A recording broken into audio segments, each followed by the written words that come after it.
Good evening to everyone in this room and online, and welcome once again to the lecture series Control, Coercion and Constraint. Tonight we will have the pleasure to hear a talk by Professor Wolfram Kinzig on religious dependency in the early church. I happen to know Wolfram fairly well because, among other things, he supervised my doctoral thesis. Therefore, I've been granted the pleasure to introduce him very briefly to those of you who don't know him quite that well. Wolfram Kinzig has been a professor for church history at the Faculty of Protestant Theology here in Bonn since 1996. His research and his teaching focuses on the early church and the long 19th century. Wolfram's research interests include the development and history of ancient creeds, Jewish-Christian relations, and the history of science, also known in German as Wissenschaftsgeschichte. It would be madness to try and list even a sample of his publications here. But let me just draw your attention to two more recent ones. His opus magnum is a commented collection of early Christian creeds and creed-related texts called Faith in Formulae in 4 volumes. He has also just written a book on the persecutions of Christians in the Roman Empire, which provides a unique perspective on these gruesome events by way of analyzing the acts of the martyrs. More recently, Wolfram has started to look into dependency structures in the late antique and early medieval Western Church, and I believe his talk today will present some of the results of his latest research. So without further ado, let us welcome Wolfram Kinzig and find out how to actually abjure Satan, his pomp and his service.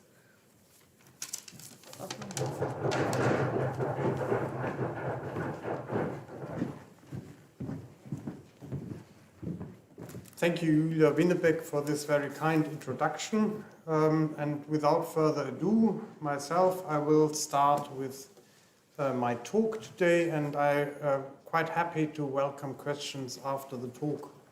Also from the internet, you can type in questions on the chat, and I will then be asked those questions here. I will start with a piece of ecclesial gossip. In a letter which he wrote in 428 or 429, Augustine, bishop of the north of African port Hippo Regius, told his friend Alypius, bishop of Thagaste, some 60 miles south of Hippo, a piece of ecclesial gossip. The protagonist of this story, which Augustine had only heard secondhand, was a certain Dioscorus, the chief physician, archiater, of an unknown location. Here you can see a picture from the 6th century, how we should imagine those physicians. Dioscorus must have enjoyed a considerable reputation as a doctor because Augustine did not feel it necessary to provide further information about this person. Dioscorus was a kind man, but a fierce critic of Christianity. Thus it came as a great surprise that Dioscorus, when his daughter fell seriously ill, prayed to Christ and vowed to become a Christian should she be saved. His prayers were answered and his daughter recovered. Yet the good doctor reneged on his vow. As a result, he was affected by a temporary loss of sight, which he interpreted as a divine punishment for the breach of his promise. Here is the central sequence of the story in Augustine's own words. He cried out and confessed and vowed again that he would fulfill what he had vowed if light be returned to him. It returned. He fulfilled his vow, and still the hand of the Lord was raised. He had not committed the creed to memory, or perhaps had refused to commit it and made the excuse that he was unable. God saw. Immediately after all the ceremonies of his reception, he was undone by a paralysis in many, indeed almost all his members. Then, being warned by a dream, he confessed in writing that he had been told that this had happened because he had not recited the creed. After that confession, The use of all his members was restored to him, excepting only the tongue. Nevertheless, he, being still under the same affliction, disclosed in writing that he had nonetheless learned the creed and still retained it in his memory. And so that frivolity, which, as you know, blemished his natural kindness and made him exceedingly profane when he mocked Christians, was altogether destroyed in him. Unfortunately, we are not told what exactly had happened before Dioscorus turned to praying to Christ. No doubt the famous physician must have tried several cures, which may have involved certain pagan rituals, but which in the end remained unsuccessful. He may then have resorted to praying, perhaps first to some local deity, again to no avail. At this point, he may have realized that his gods were ultimately less potent than he had assumed, and in his distress he turned to the God of the Christians and took a vow, or in more modern words, he struck a deal. He promised to become a Christian and in return expected his daughter to be cured by divine intervention. Dioscorus' behavior was by no means eccentric. He continued to move within the parameters of Roman religion, which were based on the principle do ut des. I promise the gods veneration if they do something in return for me. This appeared to bring the long-expected success. His daughter recovered. But Dioscorus tried to cheat on God. Although he had taken a vow and was therefore committed to honoring the obligations he had made, he tried to withdraw, with terrible results. He was struck twice by illness. After first turning blind, Dioscorus decided to register for the catechumenate. But in the end, he hesitated to go through with the preparatory rites for baptism. Part of the catechumenate was the traditio and reditio symboli. At some point before the date of baptism, usually Easter, the bishop handed over, that is, explained the creed, symbolum, to the candidates for baptism and asked them to memorize it. Some days later, they had solemnly to give it back, that is, recite it in the presence of the bishop. Here, at the reditio, Dioscorus had managed to withdraw from the recitation of the creed. He may have pretended some illness or shyness or bad memory. In any case, he had obviously been excused. We do not know why Dioscorus did this. It may have been the stubbornness of an elderly man, but it may also have been fear of what would happen to him if he gave up the traditional worship which his forefathers had practiced for centuries and which, in his view, had guaranteed his professional success. But then something happened which made him change his mind once again. His daughter's cure may have been the catalyst in this process of conversion, but ultimately it was a series of illnesses that struck Dioscorus which accelerated it. After having suffered a stroke, Dioscorus, as the result of a dream, understood that his fate was no longer determined by the traditional gods, but that the Christian God had taken over and a new system of religious dependency had been established. In the end, being unable to speak, he performed the reditio in writing. Second section, preparation to baptism in the early church. And you can see here what I'm going to explain now. But this is, of course, a much later picture, but I think it symbolizes it very well. Whatever the details of this story, and I will come back to some aspects of it later, it makes clear that the ancient Mediterranean world was a system of dependencies which transcended the empirical realm. The social order which structured society and in which the majority of people existed as members of the lower classes or even as slaves in a situation of utter dependency on the goodwill of their masters or owners was embedded in a larger hierarchy which also included the realm which existed beyond what could be perceived with our bodily senses and which could only be accessed by those endowed with a philosophical intellect, if at all. This metaphysical realm included the gods and all other spiritual beings, such as the angels and the devil and demons. And the visible world was generally considered subordinate to the will and actions of these supernatural beings.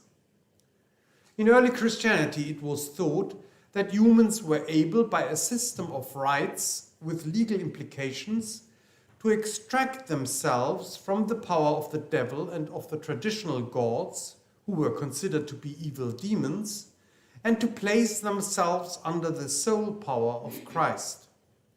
It is this change of allegiance and dependency which I want to explain to you in this lecture. Ultimately, this conversion was of course sealed by baptism itself, but the submersion of the convert in water was only the end of a longer process called the catechumenate. I do not want to explain the system of the catechumenate here, as its details are quite complicated. Instead, I will briefly sketch its fundamental structure and then deal with two aspects in some more detail. By the end of the 2nd century, Christian initiation was basically a 3-stage process. The first stage was called conversion, turning about. The technical term epistrophe, conversio, already indicates that it implied a fundamental change with regard to the convert's life, the turning away from his or her old life, and the adoption of a new moral code. Converts to Christianity were expected to control their sexual life, to display a certain self-control as regards food and drink, to promote social cohesion and social justice through almsgiving, and finally, to avoid all acts and rites associated with their former gods and beliefs. Once the convert sought to enter the Christian community, he became a catechumen and was taught for a certain period of time about the central Christian beliefs and tenets. Finally, he or she was baptized. And you can see here a very nice image of a baptistry, the baptistry in the Basilica of St. John in Ephesus. And you can see they walked down into the water. There was water in this piscina, as we call it, and they walked down there, and then, she was submerged. And there are no images of baptisms in the early church, except this one, for example, which is a special one. Can we dim the lights on a little?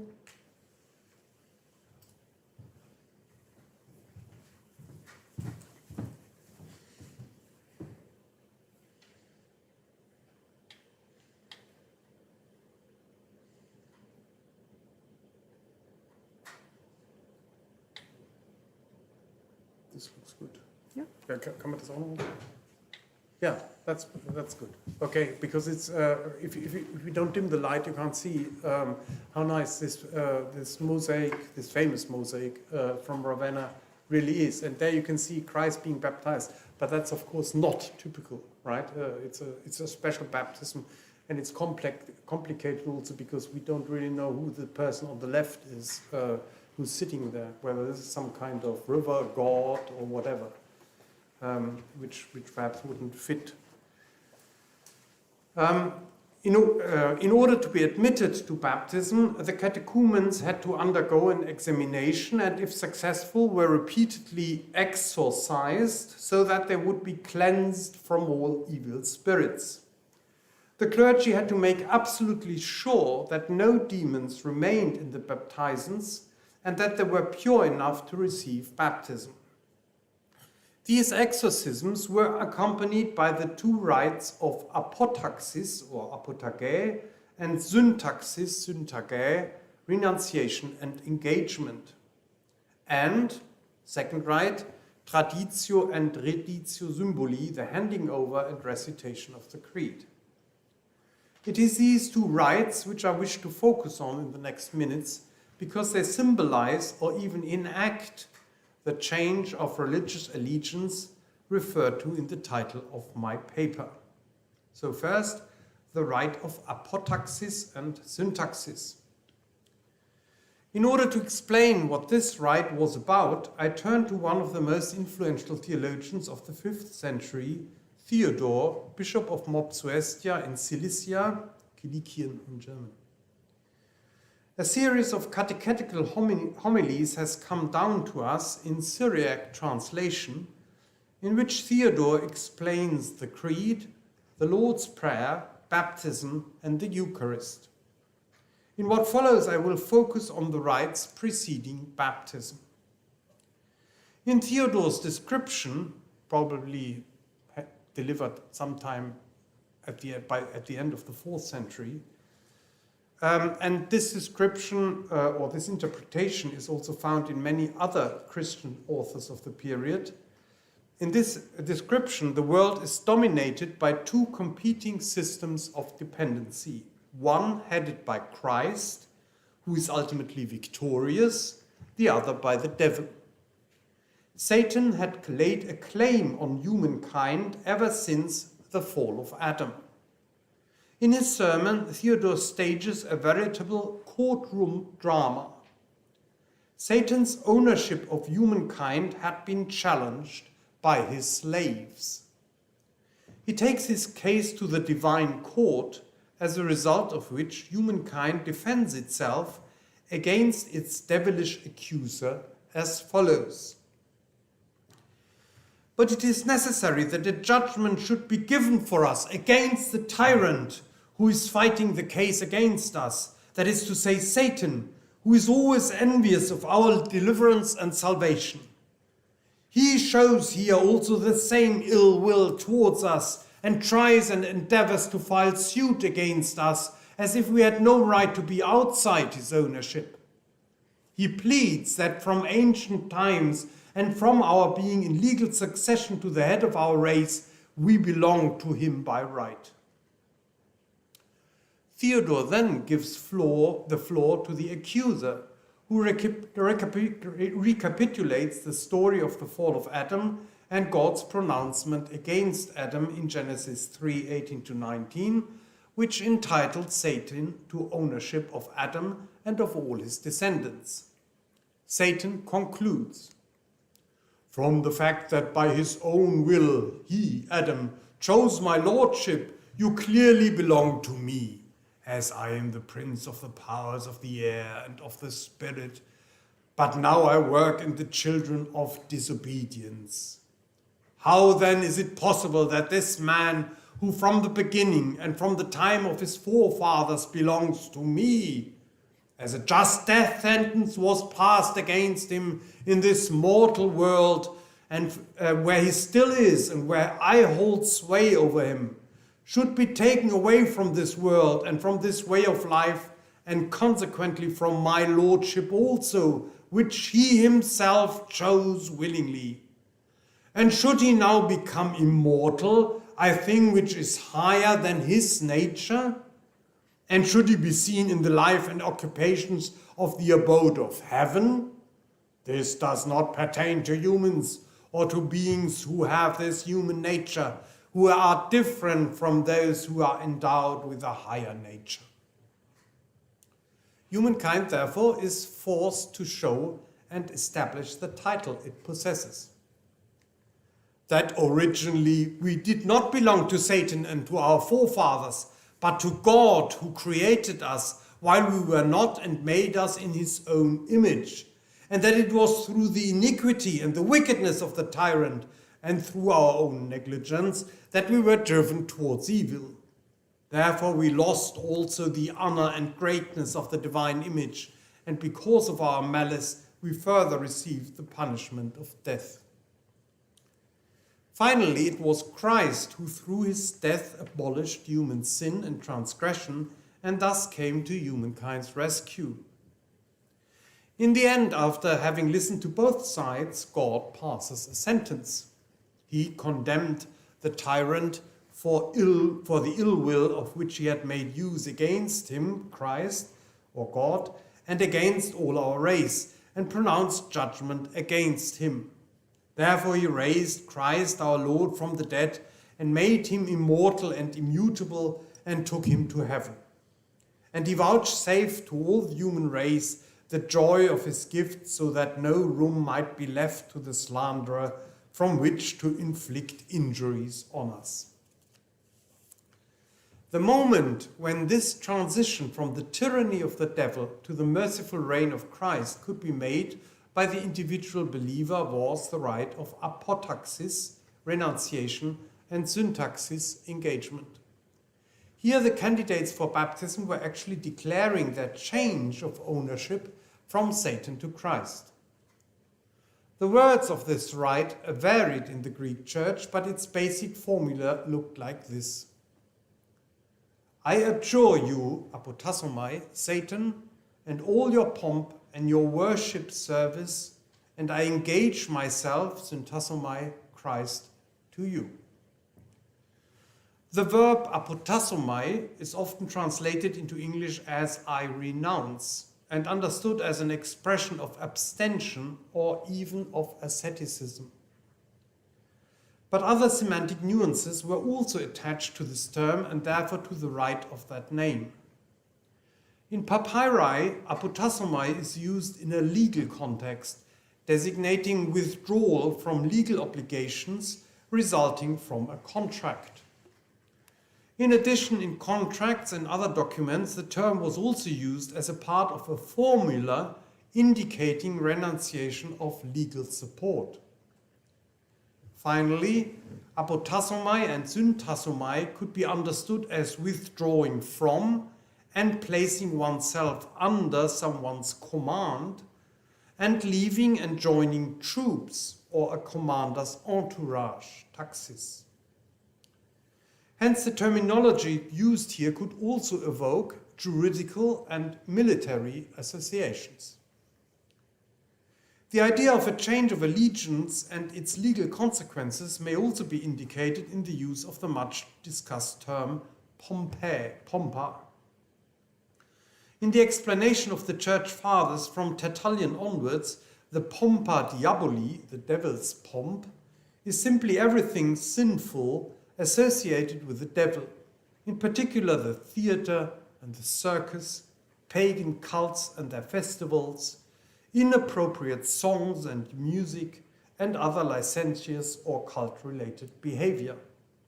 However, pompa originally designates a procession associated with some cult or an escort, such as that following the emperor or some other important magistrate, and other parades.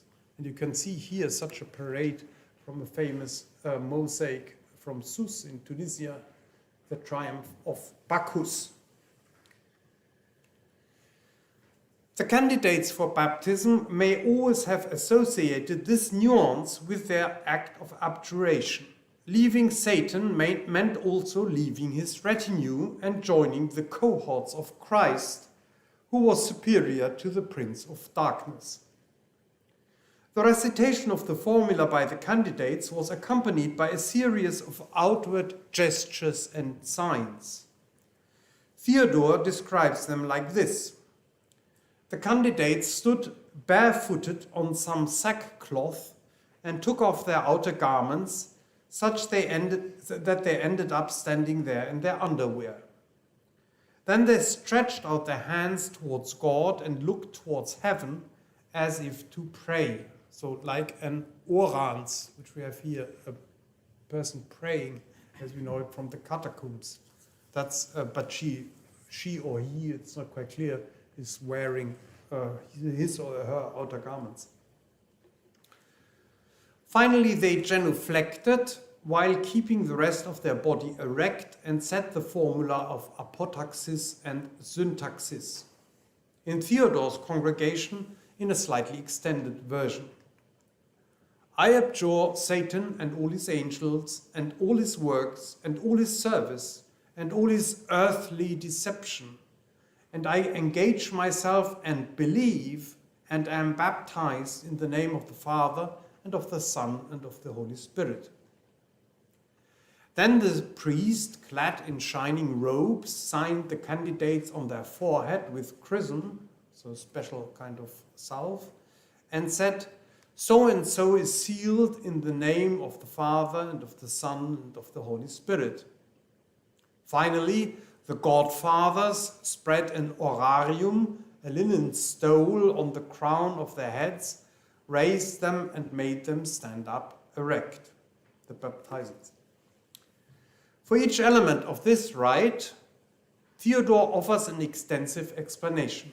In this context is his comment on the words of apotaxis and syntaxis matters most. This is the reason why you say, "I abjure Satan." Formerly, even if you wished it, you did not dare to make use of these words, because you were afraid of his servitude. But as you have, by a divine decree, received freedom from him, the devil, through the exorcisms, you proclaim and abjure him with confidence and by your own words. And this is the reason why you say, "I abjure Satan."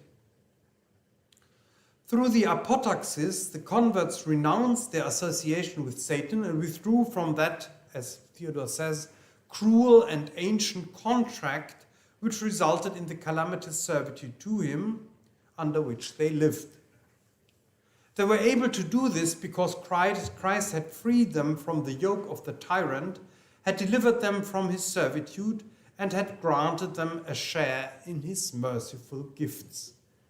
And there's a wonderful miniature in a manuscript from the Carolingian times, which is probably a copy of an older manuscript, and you can see here how Christ says goodbye to the devil, right? So that's this kind of imagery they were perhaps also associating. This may look like some kind of freedom discourse, and indeed in many baptismal homilies, following the example of the New Testament, the liberation from the devil and from sin is described as a liberation from slavery.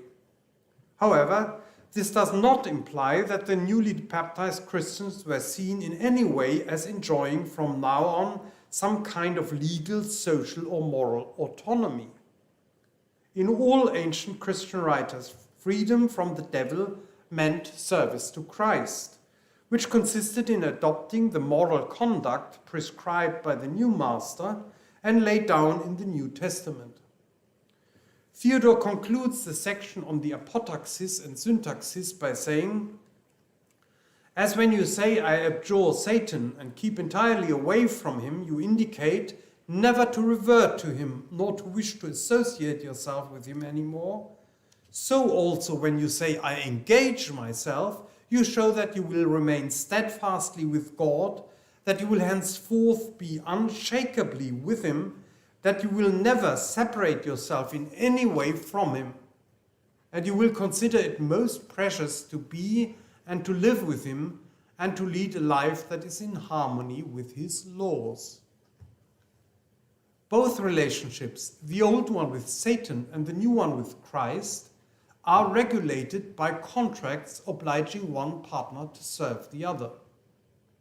Through the apotaxis, one of these contracts is dissolved, and through the syntaxis, a new one is established. These contracts are thus not concluded between equal partners, but they are, as it were, contracts regulating an asymmetrical dependency in the strongest sense of the term. However, the new contract no longer leads to the perishment of humankind as a result of Adam's and its own sins, but ultimately to its liberation from sin. John Chrysostom, the most famous preacher of the ancient Greek church, Patriarch of Constantinople 398 to 404 or 407, expressed this change of dependency even more forcefully in one of his baptismal homilies. "And I ask you who are about to be initiated to learn these words of renunciation. They constitute a contract, syntheke, with the master. When we are buying slaves, we first ask those who are for sale if they are willing to serve us. Christ does the same. When he is about to take you into his service, he first asks you if you are willing to put away that cruel and harsh tyrant, and he accepts from you your contracts, synthekas.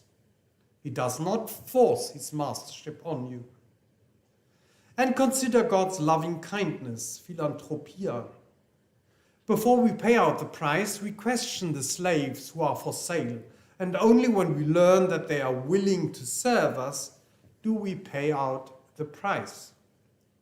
But Christ does not deal in this way. He paid the price for all of us, his precious blood. You have been bought with a price, says Paul. And even so, he does not force those to serve him who are unwilling to do so. Unless you are grateful, he says, and are willing of yourself and of your own accord to be enrolled under me as your master, I do not force or compel you. We ourselves would never choose to buy wicked slaves, and even if we ever should so choose, we buy and pay the price because of a bad choice.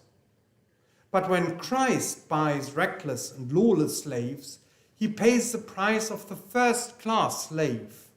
Rather, he pays a much greater price, so much greater that neither mind nor reason can grasp its greatness. For he has bought us not by giving the heavens, the earth, and the sea, but what is more valuable than all of these, by paying down his own blood. And after all this, he does not demand witnesses of us, nor written documents, engrapha, but he is satisfied with our bare statement. If you say from the heart, I abjure you, Satan, and your pomp, he has received all that he asks. The new master does not, in fact, act like we would expect him to do. In economic terms, his behavior is foolish, since he pays the highest price for his new slaves, whom he doesn't know. In his buying behavior, Christ no longer conforms to the practices of slaves markets in the Roman Empire. Servitude to Christ is described by Chrysostom as transcending the traditional structures of asymmetrical dependency, because Christ acts out of loving kindness for his slaves, thus, in fact, subverting these structures. Fourth section, the creed is contract. The second rite, which was closely connected to the change of religious allegiance through conversion to Christianity, was the handing over and recitation of the creed, the traditio, reditio symboli. As I mentioned before, a central part of the catechumenate was instruction in the basics of Christianity. This comprised an introduction into worship and the sacraments of baptism and the Eucharist, and an exposition of the Lord's Prayer, which was seen as the archetypal prayer, and of the fundamental tenets of doctrine as contained in the creed. And here you can see there's another famous miniature from the so-called Utrecht Psalter, because it's kept in Utrecht. And you can see here the beginning of the Apostles' Creed, or rather a version which is very close to the Apostles' Creed, and a very odd kind of illustration of the contents of the Apostles' Creed, which is parts of which are difficult to decipher, but it's one of the few examples of illustrations of the creed. The creed was primarily understood as a summary of the Christian faith which the candidates had to memorize. Its purpose was not only didactic, it also served as a token of membership. The worshippers recited it at the beginning of the Eucharistic service as proof that they were full-fledged members of the Christian congregation and were permitted to take part in Mass. However, in the explanations of the Creed, especially by Latin authors, we also find another function of the Creed. From the late 4th century onward, these explanations abound with legal terminology. The The creed is often described as a contract or treatise, much like the syntaxis in the case of Theodore of Mopsuestia. This interpretation rested upon the etymology of the word symbolum, which is the technical term for designating the creed. Symbolum was originally a Greek word, but strangely enough, it was not used by the Greek fathers as a designation for the creed until much later. Symbolon originally had a great variety of meanings. Here we are only interested in those that concern the legal sphere. Symbolon designated a tally or token serving as proof of identity and also as guarantee, warrant, official document, contract, or receipt in various contexts. The lexeme can also be used as a term for treaty or contract. In their explanations of the creed, the Latin fathers always feel obliged at some point to explain the meaning of symbolum, because the term was largely unknown in Latin outside catechesis. Many fathers translate symbolum as contract or pact. This is then usually followed by a religious interpretation. Most often it is said that symbolum is the contract the baptizants made with the Lord, witnessed by angels and humans. The fathers describe this particular contract in a variety of terms. For example, Peter Chrysologus, Bishop of Ravenna, 424 to 451, calls it repeatedly a contract of faith, a contract of life, a contract of hope, a pledge of life, a pledge of salvation, a pledge of grace, a pledge of faith, a guarantee of faith. And it is an insoluble bond of faith between the believer and God, which has been bestowed for the salvation of the person who professes it.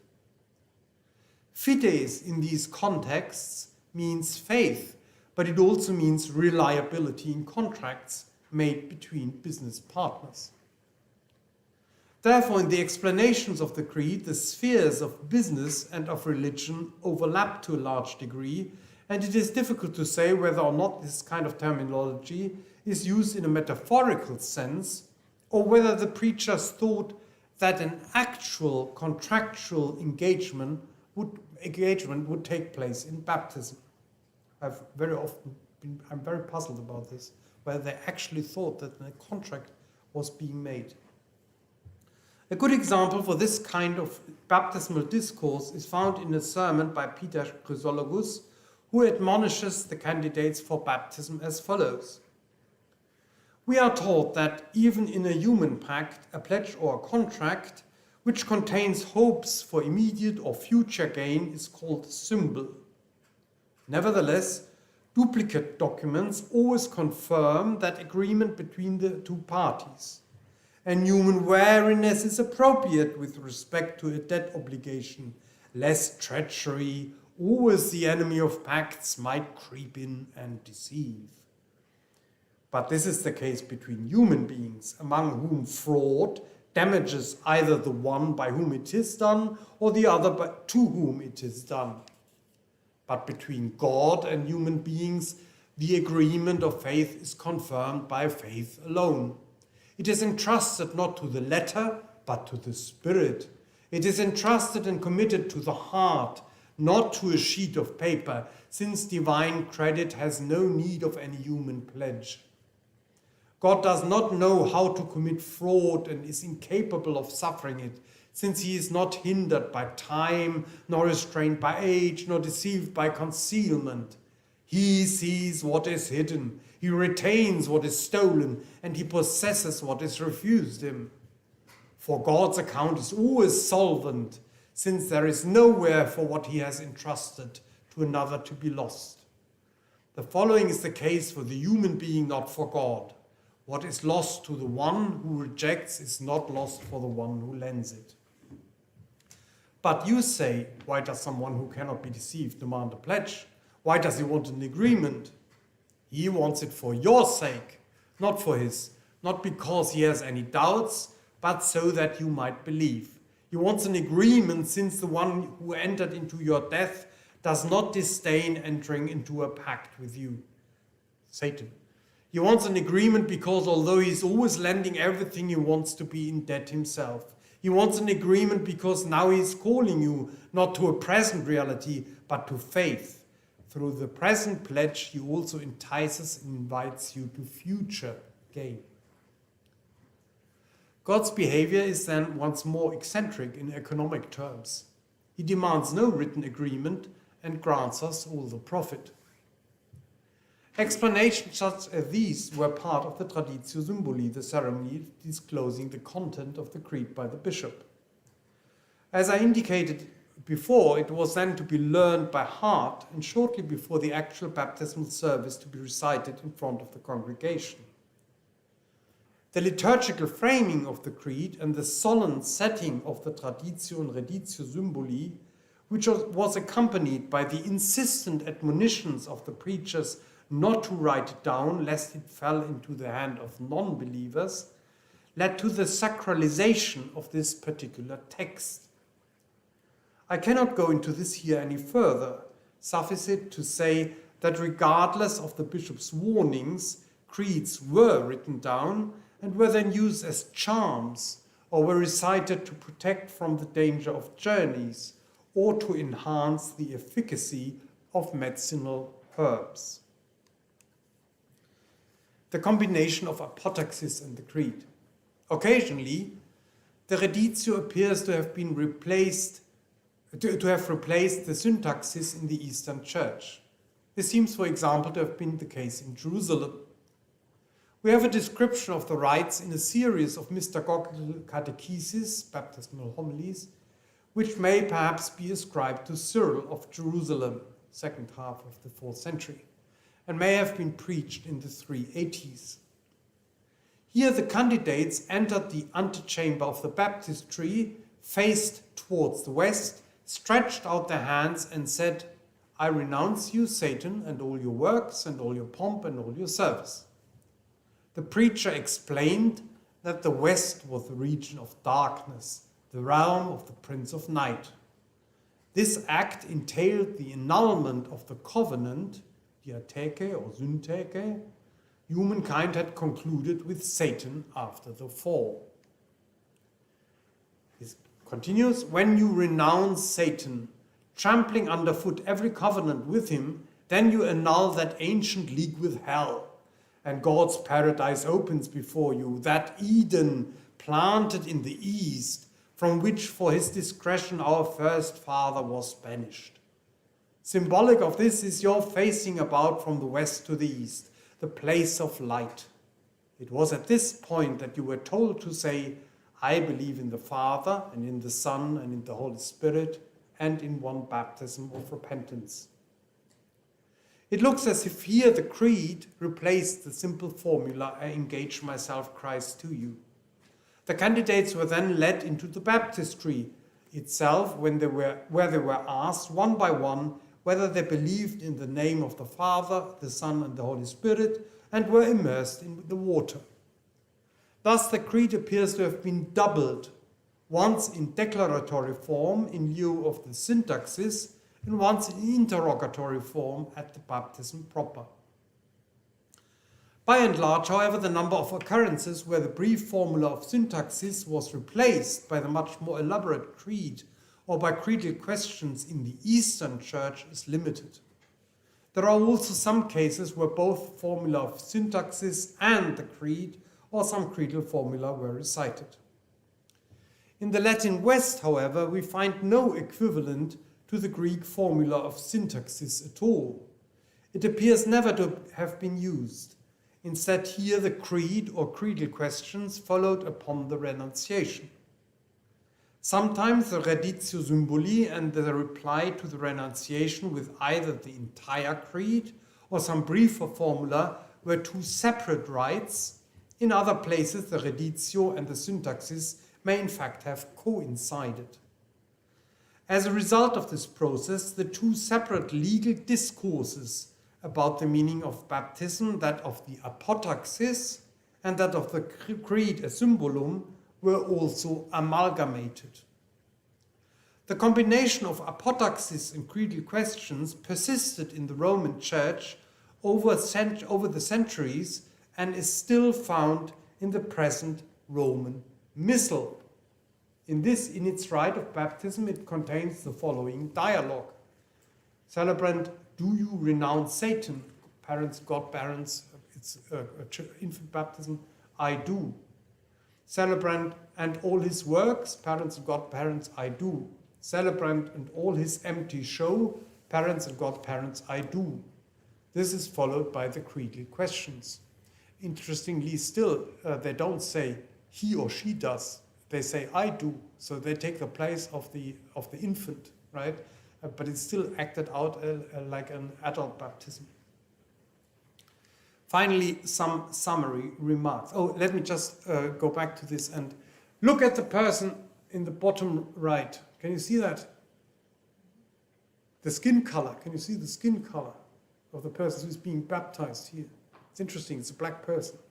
So this miniature is inclusive, right? Tries to include everyone. I find that very interesting. I don't think it has ever been commented upon. So some summary remarks. First, baptism in the early church was a change of religious allegiance. This involved the replacement of one system of asymmetrical dependency that depending on the traditional gods with another, that of Christ. 2. In the Greek church, the change of allegiance was ritually prepared by exorcisms performed through the rite of abjuration to Satan and his dominion and pledge to Christ, and sealed by baptism itself. In the Latin Church, the pledge to Christ consisted not in a separate formula of pledge, but in the recitation of the creed or in answering questions relating to the creed. 3. In order to explain this change in baptism, the preachers in the late antique church used two overlapping discourses of dependency. One was attached to the Greek rite of apodoxis and syntaxis, the other was attached to the creed. 4. The old relationship between Satan and his followers, often identified with the old gods, which were now seen as demons, and Christ and the believers, was described as one of patronage, of slavery, or of military, and for its description often terms of contractual law were used. 5.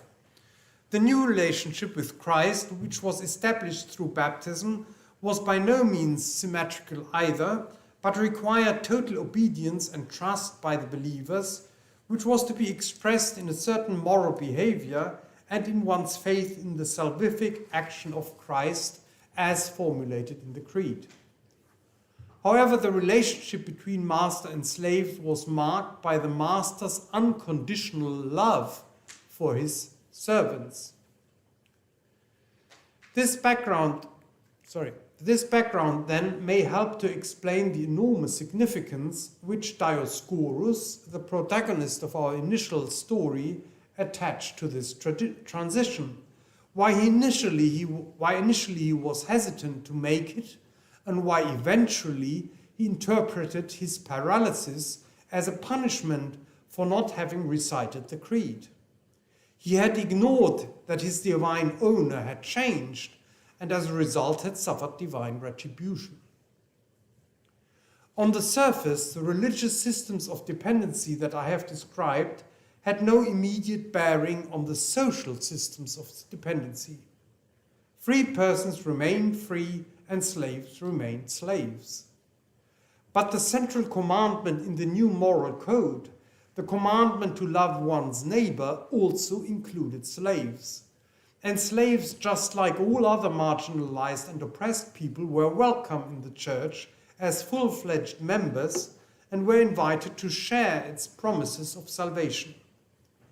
John Chrysostom expressed this new state in his inimitable style.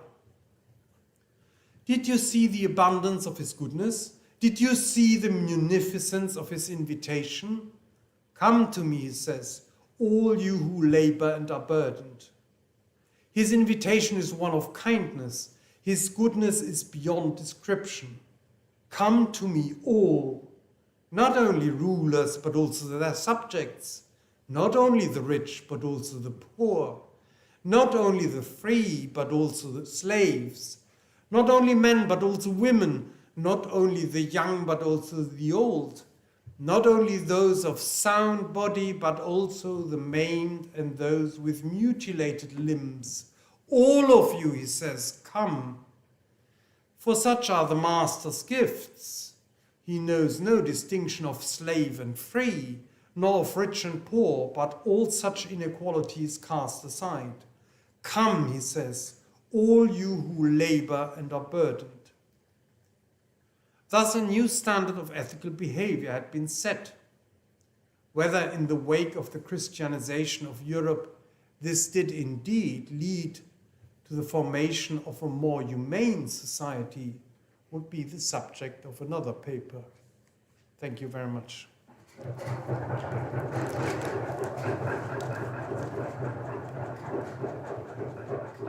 And I leave you with the other mosaic, the other baptistry in Ravenna, and you can see here again, it's a very similar baptism scene of Christ, of course.